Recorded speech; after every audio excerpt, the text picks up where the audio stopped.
Hello दोस्तों, आप सभी का स्वागत है आपके अपने यूट्यूब चैनल एग्ज़ाम प्लेयर में। तो दोस्तों, आज हम फिर देखने वाले हैं इतिहास के बहुत ही महत्वपूर्ण क्वेश्चन, जो कि Bihar police fireman, NTPC, SSC GD, group D, UPSI और जितने भी कम्पिटिटिव एग्ज़ाम होते हैं उनके लिए बहुत ही महत्वपूर्ण होने वाला है। तो पूरा वीडियो बहुत ही ध्यान से देखिएगा ताकि एग्ज़ाम में एक भी क्वेश्चन गलत ना हो। तो चलिए शुरू करते हैं आज का क्वेश्चन।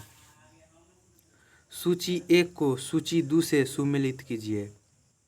क्या है कि इनमें कुछ सूची दिया गया है इसमें, और यहाँ पर इसको सुमेलित करना है कि कौन सही है और कौन गलत है। तो क्या है, पुर्तगाली east India company, British east India company, Dutch east India company, French east India company, ये सब जो है ईस्ट इंडिया कंपनी की स्थापना जो किस वर्ष हुई थी। तो पुर्तगाली ईस्ट इंडिया कंपनी की 1498 ईस्वी में हुई थी, ये एकदम सही है। ब्रिटिश ईस्ट इंडिया कंपनी 1600 ईस्वी, डच ईस्ट इंडिया कंपनी 1602 ईस्वी और फ्रेंच ईस्ट इंडिया कंपनी 1664 ईस्वी। तो ये इनमें ये सही है। तो इसका सही उत्तर हो जाएगा ऑप्शन ए कि सब के सामने सब सही है। पुर्तगाली ईस्ट इंडिया कंपनी 1498 में, ब्रिटिश ईस्ट इंडिया कंपनी 1600 ईस्वी में, डच ईस्ट इंडिया कंपनी 1602 ईस्वी में और फ्रेंच ईस्ट इंडिया कंपनी 1664। तो याद रखिएगा इसका ऑप्शन है 1, 2, 3, 4 सही हो जाएगा, यानी कि ये सुमेलित है। नेक्स्ट फिर है सूची 1 को सूची 2 के साथ सुमेलित कीजिए। सूची 1 को सूची 2 के साथ सम्मिलित कीजिए। तो ये है पुर्तगाली ईस्ट इंडिया कंपनी और इसका मुख्यालय। तो पुर्तगाली ईस्ट इंडिया कंपनी का मुख्यालय गोवा, ये सही है। ब्रिटिश ईस्ट इंडिया कंपनी की कोलकाता, ये भी सही है। डच ईस्ट इंडिया कंपनी नेगपट्टनम, ये भी सही है। और French east India company Pondicherry, ये भी सही है। तो इसका भी ऑप्शन हो जाएगा ऑप्शन बी 1, 2, 3, 4। याद रखिए, पुर्तगाली ईस्ट इंडिया कंपनी की मुख्यालय थी गोवा में, ब्रिटिश ईस्ट इंडिया कंपनी की कलकत्ता में, डच ईस्ट इंडिया कंपनी की नेगपट्टनम में और फ्रेंच ईस्ट इंडिया कंपनी की पांडिचेरी। तो ये 1, 2, 3, 4 ऑप्शन बी इसका सही उत्तर हो जाएगा।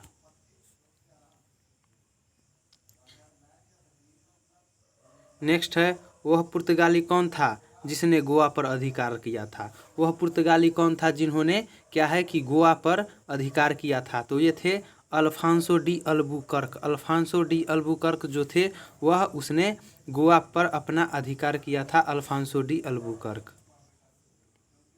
नेक्स्ट है, भारत में ईस्ट इंडिया कंपनी का पहला गवर्नर जनरल कौन था। पहला गवर्नर जनरल कौन था जो भारत के ईस्ट इंडिया कंपनी का पहला गवर्नर जनरल कौन था। तो ये थे वारन हेस्टिंग्स। वारन हेस्टिंग्स जो थे वो भारत में ईस्ट इंडिया कंपनी का प्रथम गवर्नर जनरल थे। नेक्स्ट है, निम्नलिखित में से किस यूरोपीय ने भारत में सबसे पहले अपना व्यापार फैलाया था। वह कौन थे यूरोप की कंपनी जिन्होंने सबसे पहले भारत में अपना व्यापार फैलाया था। तो ये थे पुर्तगाली। पुर्तगाल के जो वास्को डी गामा आए थे 1498 ईस्वी में, पुर्तगाली ईस्ट इंडिया कंपनी, उन्होंने व्यापार सबसे पहले यूरोपीय ने भारत में सबसे पहले अपना व्यापार शुरू किया था। तो वो थे पुर्तगाली। पुर्तगाली यूरोपवासी जो थे वह भारत में सबसे पहले अपना व्यापार शुरू किया था। नेक्स्ट है, वर्ष 1498 में वास्को डी गामा भारत में कहाँ उतरा था। क्या है कि 1498 ईस्वी में जो वास्को डी गामा पुर्तगाल से आया था वह कहाँ उतरा था। तो ये कालीकट, गुजरात में है कालीकट, वहाँ पर 1498 ईस्वी में वास्को डी गामा आया था। नेक्स्ट है, वास्को डी गामा कहाँ का रहने वाला था। बहुत ही VVI question. Vasco da Gama जो है वह कहाँ का था। तो ये पुर्तगाल का था। वास्को डी गामा, याद रखिएगा, पुर्तगाली थे वास्को डी गामा। नेक्स्ट है, वह अंग्रेज जिसने सम्राट जहांगीर के दरबार में आकर भेंट किया था। वह अंग्रेज कौन था जिन्होंने सर्वप्रथम जहांगीर के दरबार में आया था। तो ये थे sir Thomas Roe. Sir Thomas Roe जो थे, सर टॉमस रो, उन्होंने प्रथम बार जहांगीर के दरबार में आया था। सर टॉमस रो जिन्होंने मुगल सम्राट जहांगीर के दरबार में आया था। नेक्स्ट है, गोवा, दमन और दीव का उपनिवेशीकरण मूलतः किया गया था। क्या है कि गोवा, दमन और दीव का उपनिवेशीकरण मूलतः किया गया था, किस लिए किया गया था? तो ये किया गया था पुर्तगालियों के द्वारा गोवा, दमन और दीव का उपनिवेशीकरण पुर्तगालियों के द्वारा किया गया था, याद रखिएगा। नेक्स्ट है, अल्बुकर्क ने गोवा को 1510 ईस्वी में किस से छीना था? क्या है कि अल्बुकर्क जो गोवा पर सर्वप्रथम जो कब्जा किया था, इन्होंने 1510 ईस्वी में किस से छीना था? तो ये बीजापुर के सुल्तान से अल्बुकर्क ने 1510 ईस्वी में गोवा को बीजापुर के सुल्तान से छीना था, याद रखिएगा, बहुत ही महत्वपूर्ण क्वेश्चन है। नेक्स्ट है, भारत तक समुद्री मार्ग की खोज की गई थी। भारत तक समुद्री मार्ग की खोज जो है वह किसके द्वारा की गई थी? तो ये पुर्तगाली वास्को डी गामा के द्वारा समुद्री मार्ग की खोज की गई थी। भारत के समुद्री मार्ग की खोज पुर्तगाली वास्को डी गामा के द्वारा की गई थी। नेक्स्ट है, ब्रिटिश ने भारत में सूरत में अपनी पहली फैक्ट्री स्थापित करने की अनुमति निम्नलिखित में से किससे प्राप्त की थी? क्या है कि ब्रिटिश जो कंपनी थी, उन्होंने अपनी पहली फैक्ट्री स्थापित करने की अनुमति किससे ली थी? तो ये ली थी जहांगीर से। क्या है कि जहांगीर ने इसको फैक्ट्री स्थापित, ब्रिटिशों को सूरत में फैक्ट्री स्थापित करने की अनुमति जहांगीर के द्वारा दिया गया था, याद रखिएगा। सूरत में पहली फैक्ट्री जहांगीर की अनुमति से ब्रिटिश ईस्ट इंडिया कंपनी ने स्थापित किया था। नेक्स्ट है, भारत के समुद्री मार्ग को किसने खोजा? रिपीट क्वेश्चन है।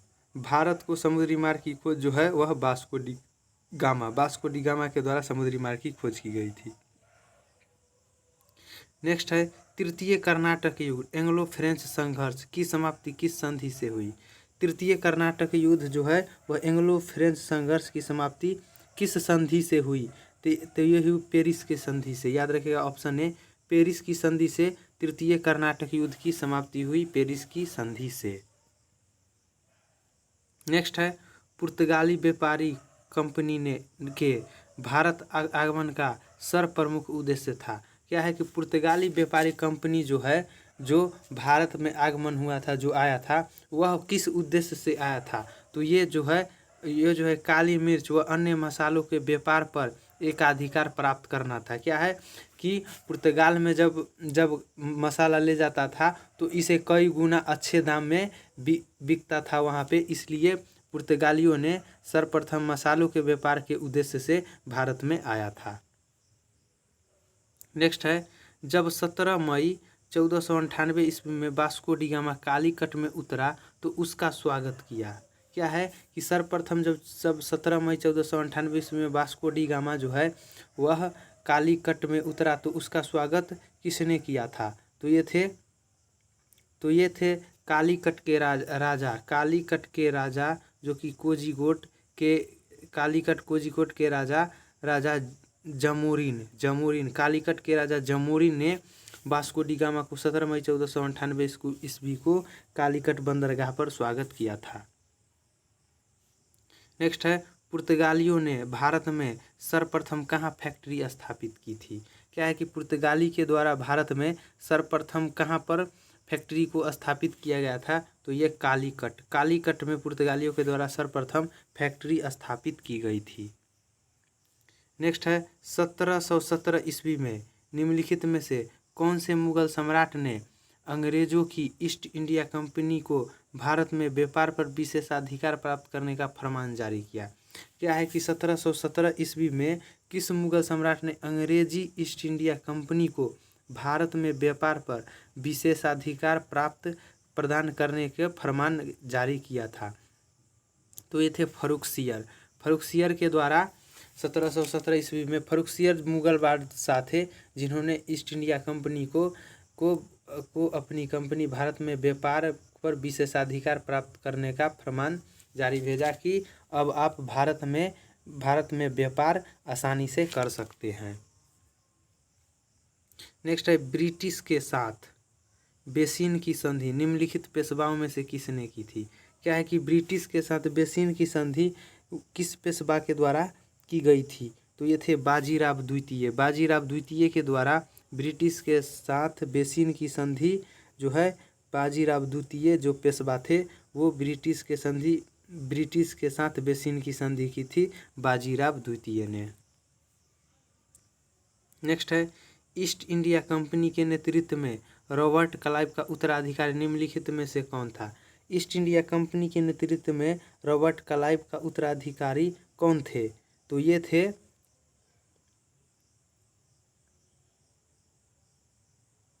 थे वारेन हेस्टिंग्स। क्या है, ईस्ट इंडिया कंपनी के रॉबर्ट क्लाइव का उत्तराधिकारी थे जो थे वो वारेन हेस्टिंग्स थे, रॉबर्ट क्लाइव का उत्तराधिकारी ईस्ट इंडिया कंपनी के नेतृत्व में। नेक्स्ट है किस पुर्तगाली गवर्नर ने नीले पानी की नीति ब्लू वाटर पॉलिसी अपनाई थी। वह कौन पुर्तगाली गवर्नर थे जिन्होंने नीले पानी को अपनाया था, तो ये थे Francisco de Almeida. Francisco de Almeida जो थे यह नीले पानी की नीति को अपनाई थी। नेक्स्ट है किसे भारत में पुर्तगाली साम्राज्य का वास्तविक संस्थापक कहा जाता है। क्या है कि भारत में पुर्तगाली साम्राज्य का वास्तविक संस्थापक किसे कहा जाता है, तो ये अल्फांसो डी अल्बुकर्क को वास्तविक फ्रांसिस्को डी अल्बुकर्क को वास्तविक संस्थापक कहा जाता है पुर्तगाली साम्राज्य का।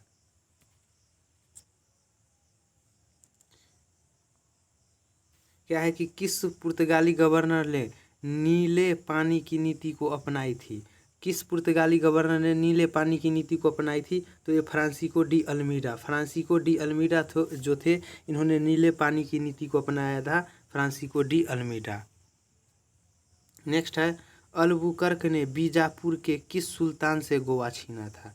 क्या है कि अल्बुकर्क जो थे वह बीजापुर के किस सुल्तान से गोवा को छीना था, तो ये थे यूसुफ अदिल शाह से अल्बुकर्क ने बीजापुर के यूसुफ अदिल शाह से गोवा को छीना था। नेक्स्ट है पुर्तगाली उपनिवेश का प्रथम गवर्नर भारत में कौन हुआ। क्या है कि पुर्तगाली उपनिवेश का प्रथम गवर्नर भारत में कौन हुआ, तो ये थे फ्रांसिस्को डी अल्मीडा जो थे यह पुर्तगाली उपनिवेश का प्रथम गवर्नर था। नेक्स्ट है प्लासी की लड़ाई 1757 में अंग्रेजी सेना का नेतृत्व किसने किया। क्या है कि प्लासी की लड़ाई जो 1757 ईस्वी में हुई थी इसमें अंग्रेजी सेना का नेतृत्व किसने किया था, तो इसमें रॉबर्ट क्लाइव जो थे इन्होंने प्लासी की लड़ाई 1757 ईस्वी में अंग्रेजी सेना का नेतृत्व किया था, रॉबर्ट क्लाइव। नेक्स्ट है बक्सर के युद्ध 1764 में अंग्रेजी सेना का नेतृत्व किसने किया था। बक्सर के युद्ध जो हुआ था 1764 में, इसमें अंग्रेजी सेना का नेतृत्व किसने किया था, तो इसमें हेक्टर मुनरो के द्वारा बक्सर के युद्ध 1764 में अंग्रेजी सेना का नेतृत्व किया था। नेक्स्ट है बंगाल में द्वैध शासन कब तक चला। क्या है कि बंगाल में जो द्वैध शासन था उस बंगाल में द्वैध शासन वह कब से कब तक चला, तो ये 1765 से 1772 1765 से 1772 तक बंगाल में द्वैध शासन चला, 1765 से 1772 तक। क्या है कि वर्ष 1798 ईस्वी में लॉर्ड वेलेस्ली द्वारा प्रस्तावित सहायक संधि को स्वीकार करने वाला सबसे पहला भारतीय शासक था। क्या है कि 1798 ईस्वी में लॉर्ड वेलेस्ली के द्वारा जो प्रस्तावित था सहायक संधि वो स्वीकार करने वाला सबसे पहला भारतीय शासक कौन था, तो ये थे हैदराबाद के निजाम जो थे वह लॉर्ड वेलेस्ली के द्वारा प्रस्तावित सहायक संधि को स्वीकारने वाला सबसे पहला भारतीय शासक था, हैदराबाद का निजाम। नेक्स्ट है भारत का प्रथम गवर्नर जनरल व वायसराय था। क्या है कि भारत का प्रथम गवर्नर जनरल व वायसराय कौन था, तो ये थे Lord Canning. Option B Lord Canning जो थे वो भारत के प्रथम गवर्नर जनरल और वायसराय थे। नेक्स्ट है तीसरे एंग्लो मैसूर युद्ध को रोकने के लिए टीपू सुल्तान ने अंग्रेज का साथ कौन सी शोध की? क्या है कि तीसरे एंग्लो मैसूर युद्ध को रोकने के लिए टीपू सुल्तान ने अंग्रेजों के साथ कौन सी संधि की? तीसरे एंग्लो मैसूर युद्ध को रोकने के लिए टीपू सुल्तान ने अंग्रेज के साथ कौन सी संधि की? तो इन्होंने श्रीरंगपत्तनम की संधि की तीसरे एंग्लो मैसूर युद्ध को रोकने के लिए। नेक्स्ट है, राज्य क्षय हड़प नीति या जब्ती प्रणाली किसके द्वारा लागू की गई थी? राज्य हड़प नीति या जब्ती प्रणाली जो है वह किसके द्वारा लागू की गई थी? तो ये लॉर्ड डलहौजी के द्वारा राज्य हड़प नीति या जब्ती प्रणाली सिद्धांत को स्थापित की गई थी। नेक्स्ट है, किस सिख गुरु ने फारसी में जफरनामा लिखा था? वह कौन सिख गुरु थे जिन्होंने फारसी में जफरनामा लिखा था? तो ये थे गुरु गोविंद सिंह के द्वारा फारसी में जफरनामा लिखा गया था। नेक्स्ट है, भारत में डाक व्यवस्था शुरू करने वाला ब्रिटिश गवर्नर जनरल कौन था? भारत में डाक व्यवस्था शुरू करने वाला प्रथम ब्रिटिश गवर्नर जनरल कौन था? तो ये थे लॉर्ड डलहौजी इन्होंने सर्वप्रथम डाक सेवा भारत में शुरू किया था। नेक्स्ट है, किस सिख गुरु ने गुरु नानक की जीवनी लिखी थी? किस सिख गुरु जो थे उन्होंने गुरु नानक की जीवनी लिखी थी? तो ये थे गुरु अर्जुन देव जो थे इन्होंने सिख गुरु नानक की जीवनी लिखी थी। नेक्स्ट है, सिखों के सैन्य संप्रदाय खालसा पंथ का प्रवर्तक किसने किया था? क्या है कि सिख के सैन्य संप्रदाय खालसा पंथ का प्रवर्तक किसने किया था?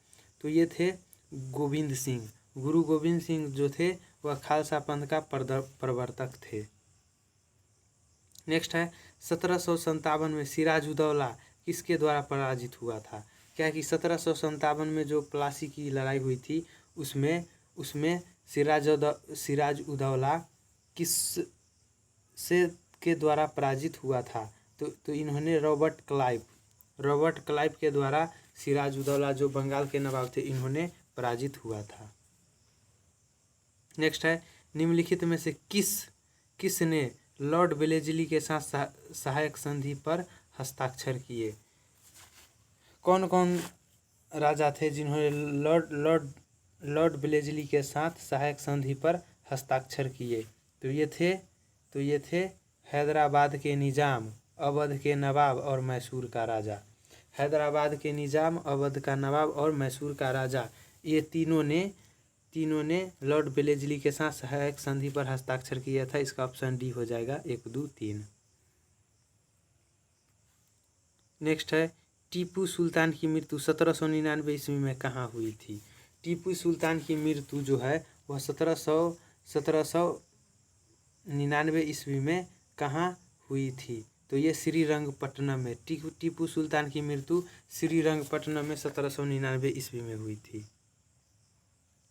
नेक्स्ट है, हड़प नीति के अंतर्गत कौन से भारतीय राज्य कब्जे में किए गए थे? क्या है कि हड़प नीति के अंतर्गत कौन कौन से भारतीय राज्य जो थे वह कब्जे में किए गए थे? तो ये थे झांसी, नागपुर व सतारा। झांसी, नागपुर व सतारा जो थे वो हड़प नीति के अंतर्गत भारतीय राज्य के कब्जे में किए गए थे। नेक्स्ट है, ठगी प्रथा के उन्मूलन से संबंध गवर्नर जनरल थे। ठगी प्रथा के उन्मूलन से संबंध कौन से गवर्नर थे? ठगी प्रथा के उन्मूलन से संबंध कौन से गवर्नर जनरल थे? तो ये थे लॉर्ड विलियम बेंटिंक जो थे वह ठगी प्रथा के उन्मूलन से संबंध गवर्नर जनरल थे। नेक्स्ट है, वोडेयार डैश के शासक थे। वोडेयार जो थे वह कहाँ के शासक थे? तो ये मैसूर रियासत के शासक वोडेयार थे। नेक्स्ट है, टीपू सुल्तान की राजधानी थी। टीपू सुल्तान की राजधानी कहाँ थी? टीपू सुल्तान की राजधानी जो थी वो श्रीरंगपट्टनम में थी। टीपू सुल्तान की राजधानी श्रीरंगपट्टनम में। नेक्स्ट है, रॉबर्ट क्लाइव बंगाल का गवर्नर जनरल बनाया गया था। रॉबर्ट क्लाइव को बंगाल का गवर्नर जनरल कब बनाया गया था? तो इसे 1757 ईस्वी में, रॉबर्ट क्लाइव को 1757 ईस्वी में बंगाल का गवर्नर जनरल बनाया गया था। नेक्स्ट है, भारत का प्रथम गवर्नर जनरल कौन था?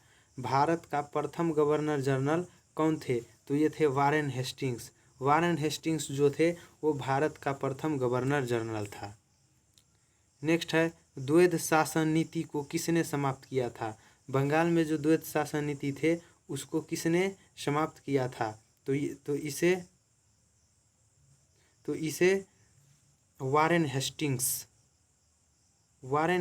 के द्वारा द्वैध शासन की नीति को समाप्त किया गया था। वारेन हेस्टिंग्स के द्वारा द्वैध शासन की नीति को अपनाया गया था। सॉरी, ये क्वेश्चन गलत हो गया कि भारत का प्रथम गवर्नर जनरल, तो ये थे लॉर्ड विलियम बेंटिक। भारत के प्रथम गवर्नर जनरल जो थे वो थे Lord William Bentinck. Warren Hastings नहीं होगा, लॉर्ड विलियम बेंटिक होगा, याद रखिएगा। नेक्स्ट है, अंग्रेजों का सर्वाधिक विरोध किसने किया था? अंग्रेजों का सर्वाधिक विरोध जो है वह किसने किया था? तो ये अंग्रेजों का सबसे ज़्यादा विरोध किया था मराठा के द्वारा सबसे ज़्यादा विरोध अंग्रेजों को द्वारा किया गया था। अंग्रेजों को मराठा के द्वारा विरोध किया गया था। नेक्स्ट है, प्लासी का युद्ध 1757 में अत्यधिक ऐतिहासिक महत्व का था क्योंकि? क्या है कि प्लासी की लड़ाई जो हुई थी 1757 में सिराजुद्दौला और ईस्ट इंडिया कंपनी के बीच, बंगाल के गवर्नर जनरल के बीच, इन्हें अत्यधिक महत्व का था क्योंकि इसमें क्या हुआ था? तो इसमें जो है बंगाल में ब्रिटिश वर्चस्व के लिए मार्ग प्रशस्त किया और उसके बाद संपूर्ण भारत पर ब्रिटिश नियंत्रण के लिए रास्ता खुल गया।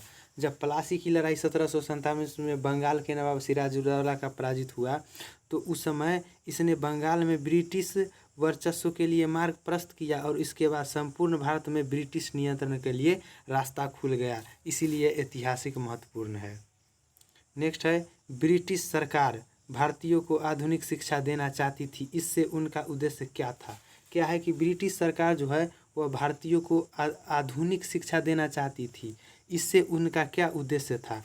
तो इनका उद्देश्य था कि भारत में अपनी राजनीतिक सत्ता की नींव को सुदृढ़ करना, यानी कि भारत में अपनी राजनीतिक सत्ता की नींव को बहुत ही मजबूत करना था इनका उद्देश्य।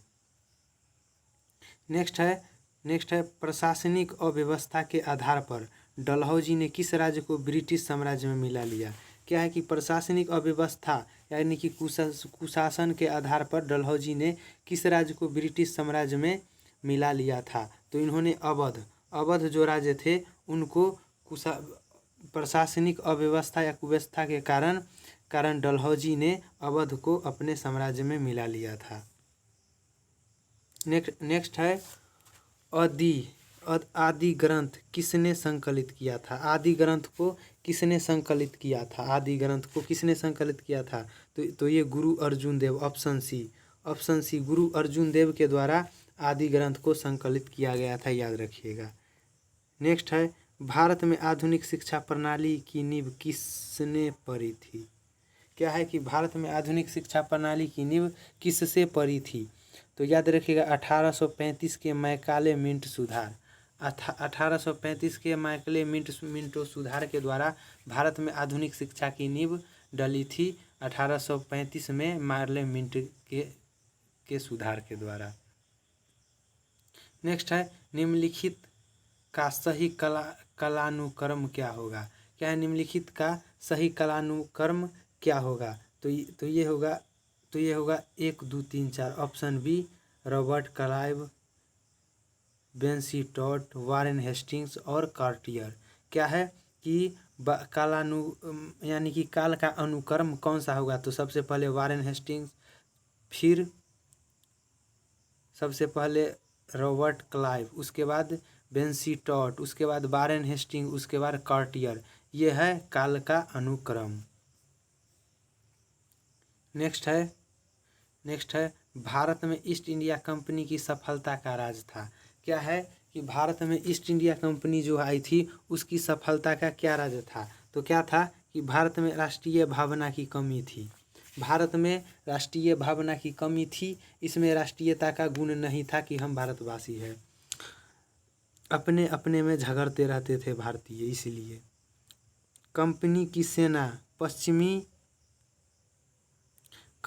सेना पश्चिमी प्रशिक्षण मिला था तथा उसके आधुनिक हथियार थे। क्या है कि कंपनी की सेना को पश्चिमी प्रशिक्षण मिला था तथा उनके साथ आधुनिक हथियार होने के कारण यहाँ के नवाब को इन्होंने आसानी से पराजित कर दिया था। और उसके बाद भारतीय सैनिकों में राष्ट्रीय भावना का अभाव। क्या है कि भारत में जो सैनिक थे उनमें राष्ट्रीयता की भावना ही नहीं था कि हम भारत के सैनिक हैं और एकता में रहना चाहिए, इस तरह का भावना नहीं था। तो इसका सही उत्तर हो जाएगा उपयुक्त तीनों सफलता का राज था भारत में ईस्ट इंडिया कंपनी के। तो दोस्तों ये थे इतिहास के आज के महत्वपूर्ण क्वेश्चन। अगर वीडियो अच्छा लगे तो चैनल को सब्सक्राइब कीजिएगा, वीडियो को लाइक कीजिएगा और वीडियो को शेयर कीजिएगा। तब तक के लिए वीडियो देखने के लिए धन्यवाद। फिर मिलते हैं नेक्स्ट वीडियो में।